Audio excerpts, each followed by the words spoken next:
Di balik kisah penangkapan Presiden Venezuela, Nicolas Maduro, dan istrinya 3 Januari 2026 ini, di tengah pro dan kontra, ternyata banyak orang yang mengagumi kehebatan pasukan elit Amerika yang bernama Delta Force.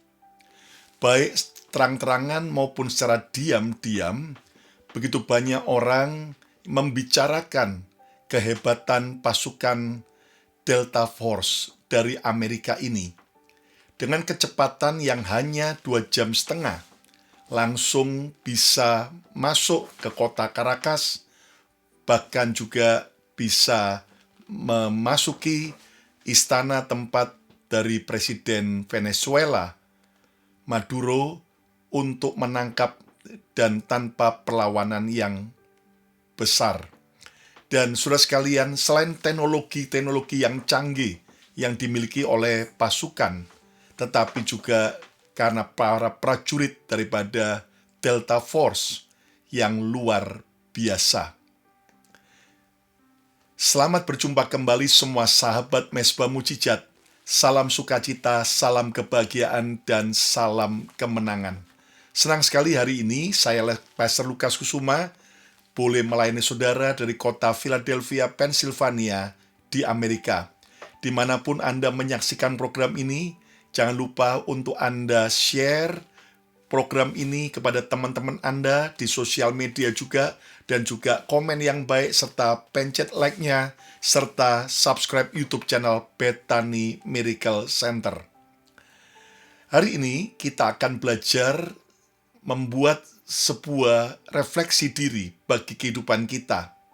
Tema Mezbah Mujizat kali ini adalah belajar dari kehebatan pasukan Delta Force. Di tengah pembicaraan internasional tentang Nicolas Maduro, tentang Donald Trump, tetapi saudaraku, kita tidak bisa melupakan pasukan elit Amerika yang bernama Delta Force. Apa yang sebenarnya terjadi?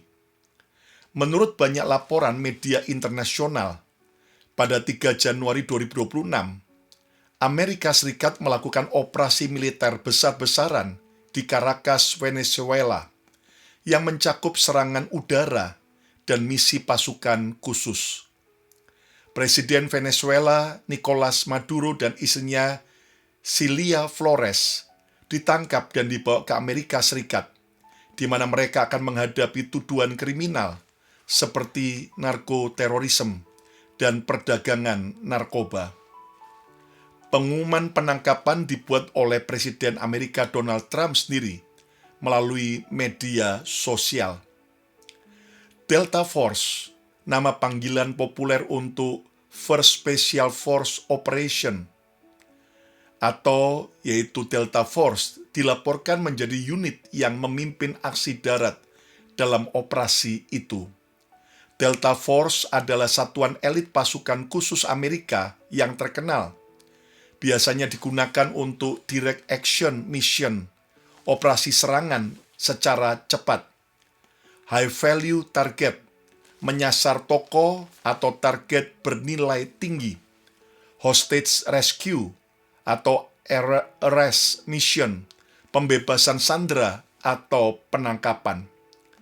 Contoh operasi terkenal mereka sebelumnya termasuk serangan terhadap pimpinan ISIS dan operasi lain yang sangat rahasia. Dalam kasus penangkapan Maduro, mereka, Delta Force, memimpin langkah masuk ke Caracas dan memastikan penahanan dia dan istrinya dengan cepat dan presisi atau tepat. Bagaimana operasi itu berlangsung? Berbagai laporan menjelaskan taktik yang digunakan. Intelijen Amerika termasuk CIA melacak lokasi Maduro selama berminggu-minggu sebelum operasi. Operasi diawali malam hari dengan dukungan lebih dari 150 pesawat militer, termasuk jet tempur, helikopter, dan drone. Helikopter khusus membawa pasukan Delta ke dekat target. Setelah penangkapannya, Maduro dan istrinya dibawa ke kapal perang Amerika dan kemudian ke Amerika Serikat. Operasi ini diperkirakan berlangsung dalam hitungan jam atau menit dengan penggunaan unsur kejutan dan kecepatan. Pertanyaannya, apa itu Delta Force? Delta Force adalah nama populer daripada First Special Force Operation Detachment Delta, unit pasukan khusus paling rahasia dan elit milik Angkatan Darat Amerika Serikat. Jika pasukan khusus lain adalah pisau tajam, maka Delta Force adalah pisau bedah, sunyi, presisi, cepat, dan mematikan. Motonya adalah quiet professionalism, profesional yang bekerja di dalam keheningan. Sejarah singkat Delta Force lahir dari kegagalan. Delta Force didirikan tahun 1977 oleh Kolonel Charles Beckwith. Beckwith pernah bertugas sebagai SAS Inggris, yaitu Special Air Service, dan menyadari Amerika tidak punya unit khusus anti-teror sekelas SAS. Respon terhadap terorisme terlalu terlambat dan birokratis. Pemicunya adalah terjadinya pembantaian Olimpiade Munich di Jerman 1972. Atlet Israel dibunuh karena kegagalan operasi penyelamatan. Amerika belajar dari peristiwa itu dengan mahal. Amerika berkata, kita butuh unit khusus yang bisa bertindak cepat tanpa ribet. Misi utama Delta Force adalah Delta Force tidak dikirim ke medan perang yang biasa. Mereka dipanggil hanya untuk menangkap atau menetralkan high-value target, operasi kontra-terorisme, penyelamatan sandera internasional, operasi rahasia lintas negara, direct action di wilayah paling berbahaya. Mereka bekerja saat diplomasi gagal. Seleksi dan pelatihan adalah bagian yang paling ekstrim untuk perekrutan pasukan Delta Force. Seleksi awal, assessment and selection, tingkat kelulusannya di bawah 10%. Wow, itu sangat ketat sekali. Calon berasal dari Green Berets, Ranger, Airborne, Marine Elite. Itu adalah bagian daripada pasukan-pasukan militer Amerika. Mereka diuji, baik navigasi sendirian berhari-hari, beban fisik ekstrim, kurang tidur, tekanan mental, tidak ada dorongan, tidak ada teriakan motivasi.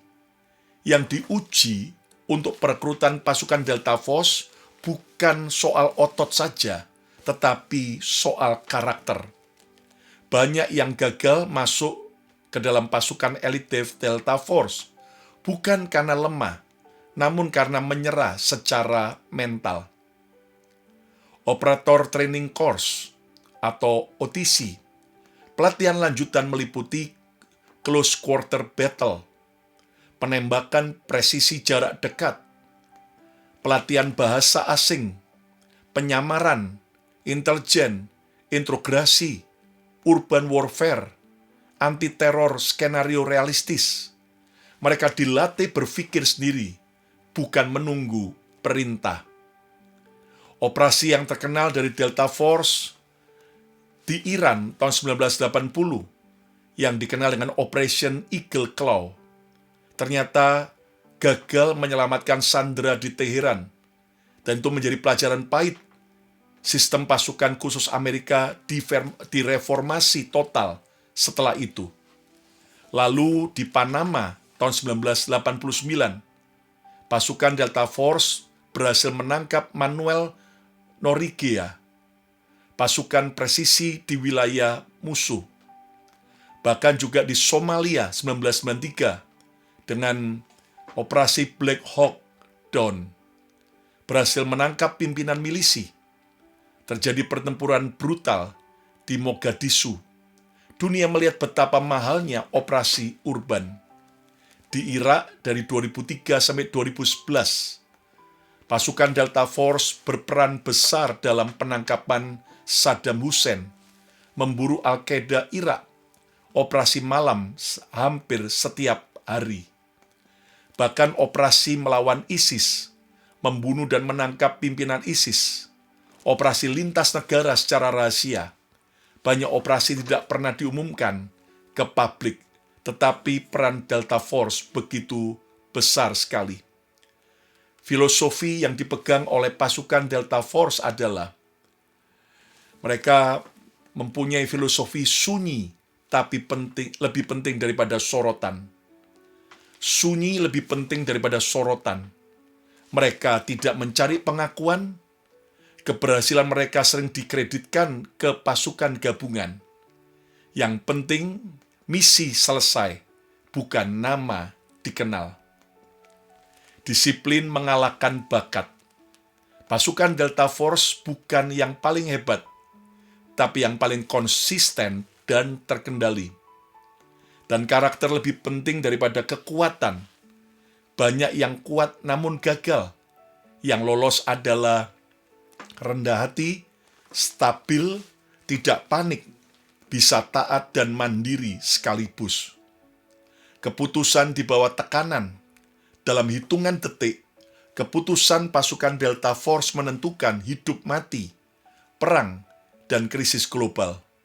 Pemimpin sejati terlihat saat tekanan tertinggi dia hadapi. Nah, apa pelajaran penting bagi setiap kita? Apa refleksi diri bagi setiap kita hari ini dari kehebatan pasukan Delta Force? Pernahkah kamu merasa hidupmu tidak berarti? Pernahkah kamu merasa hidupmu tidak terlihat? Bekerja, melayani, berjuang, tapi tidak ada yang memperhatikan. Di dunia militer Amerika, satu pasukan khusus bernama Delta Force. Mereka hampir tidak pernah muncul di media, tidak diwawancarai, tidak dipuji. Namun ketika krisis paling genting terjadi, merekalah yang dicari. Dan hari ini, saya ingin mengajak setiap saudara merenungkan satu pertanyaan sederhana. Apakah mungkin Tuhan sedang membentuk kita dalam kesunyian untuk sebuah misi yang lebih besar? Apakah Anda percaya bahwa Tuhan sedang membentuk kita di tengah kesunyian untuk sebuah misi yang besar? Coba, jika Anda percaya, Anda coba ketik, saya percaya Tuhan sedang memproses saya untuk misi yang besar. Atau apa komen Anda? Coba silakan tulis. Nah, Delta Force bekerja di tengah kesunyian. Delta Force adalah pasukan yang tidak dibangun di atas popularitas. Mereka dibangun di atas disiplin, kesetiaan, kesiapan. Mereka tidak dilatih untuk tampil, tetapi untuk menyelesaikan misi. Banyak orang hari ini gagal, bukan karena mereka lemah, tetapi karena tidak tahan diproses dalam kediaman. Hari ini, kesunyian bukan berarti Tuhan lupa dengan kita. Kesunyian bukan berarti Tuhan meninggalkan kita. Bisa jadi itu adalah tanda Tuhan sedang mempercayai kita. Ingat bahwa ketika murid-murid sedang ujian, gurunya diam.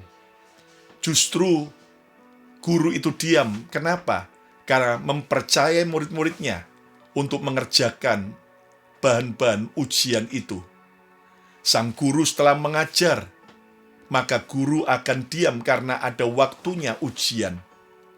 Tidak semua yang penting terlihat, tidak semua yang berdampak terdengar, tetapi percayalah, seperti pasukan Delta Force, yang senyap, yang diam, tapi menyelesaikan misi. Hari ini, ketika hidup Anda sepertinya dilupakan Tuhan, dilupakan oleh orang lain, tapi Tuhan tidak pernah melupakan saudara. Tuhan sedang memproses membentuk kita di tengah kesunyian, di tengah keterasingan, untuk sebuah misi besar bagi kerajaan Tuhan. Jika Anda percaya, coba ketiklah, katakan, Tuhan punya rencana besar. Nah, kita belajar dari Daud. Daud saya istilahkan termasuk Delta Force-nya Tuhan. Daud tetap setia saat tidak dilihat. Mazmur 78 ayat 70-72 berkata, dipilihnya Daud hambanya. Siapa yang milih? Tuhan. Dipilihnya lah dia dari antara kandang-kandang kambing domba. Daud dipilih dari antara kandang kambing domba. Dari tempat domba-domba yang menyusui didatangkannya dia. Untuk menggembalakan Yakub umatnya dan Israel miliknya sendiri. Ia, Daud, menggembalakan mereka, bangsa Israel, dengan ketulusan hatinya dan menuntun mereka dengan kecakapan tangannya. Daud tidak dicari, bahkan Daud tidak diingat. Saat Nabi Samuel datang ke rumah Daud, ayahnya Isai membawa semua anak, kakak-kakak Daud, kecuali Daud. Namun di padang domba yang sunyi, Daud belajar sesuatu yang tidak dipelajari di istana, yaitu kesetiaan, tanggung jawab, keintiman dengan Tuhan. Goliat bukan ujian pertama Daud. Goliat hanyalah pengumuman publik dari proses panjang yang tersembunyi. Apa yang sedang kamu lakukan hari ini?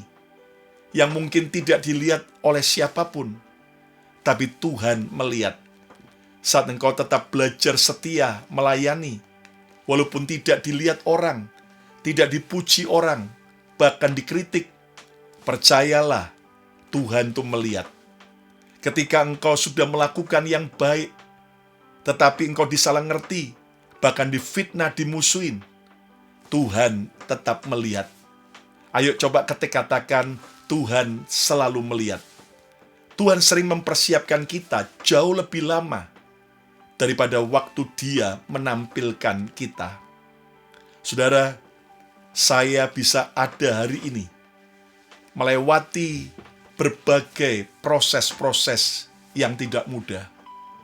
Sejak tahun 1991, dalam dunia kerjaan saya harus banyak pergi ke Kalimantan, Sulawesi, sampai ke Ambon, sampai ke Papua. Di situ Tuhan sedang memproses saya, menempa saya. Bagaimana saya belajar ulet, setia, bisa dipercaya oleh uang perusahaan. Dan saya belajar dealing dengan banyak orang dari berbagai macam karakter. Sampai akhirnya dari tahun 1991 sampai 1997 Tuhan panggil saya, lepaskan pekerjaan sekuler dan menjadi hamba Tuhan sepenuh waktu. Saya dikirim ke Makassar, menggembalakan gereja di Makassar waktu itu. Sampai akhirnya Tuhan izinkan saya lewati proses padang gurun. Selama 3 tahun di Makassar, lewati berbagai tantangan, berbagai hal-hal yang menyakitkan maupun menyenangkan. Saya harus keliling ke seluruh Sulawesi untuk menyelesaikan misi, baik dari kota-kota besar di Sulawesi sampai ke kota-kota kecil.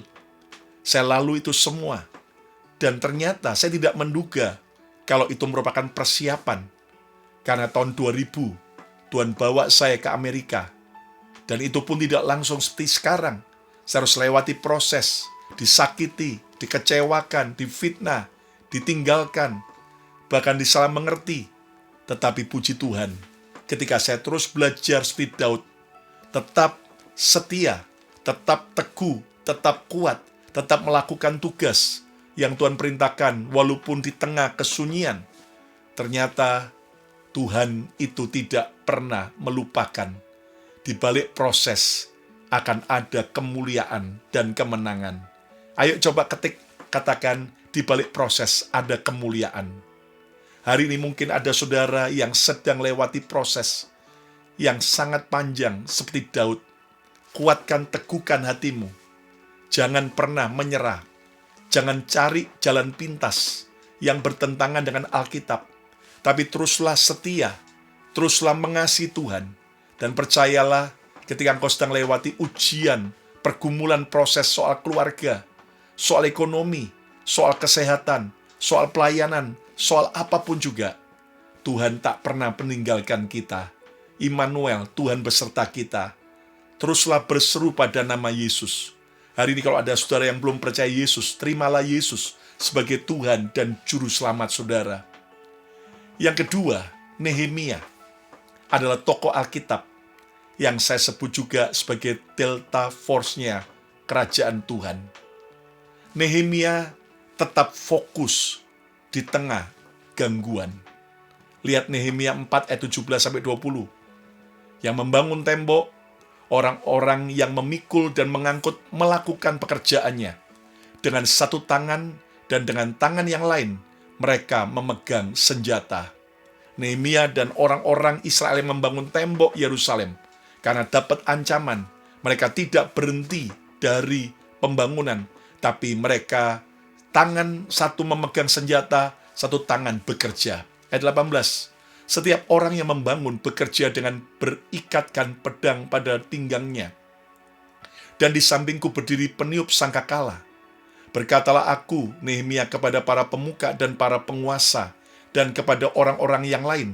Pekerjaan ini besar dan luas, dan kita terpencar pada tembok yang satu jauh daripada yang lain. Ayat 20, dan kalau kamu mendengar bunyi sangkakala di suatu tempat, berkumpullah ke sana, mendapatkan kami.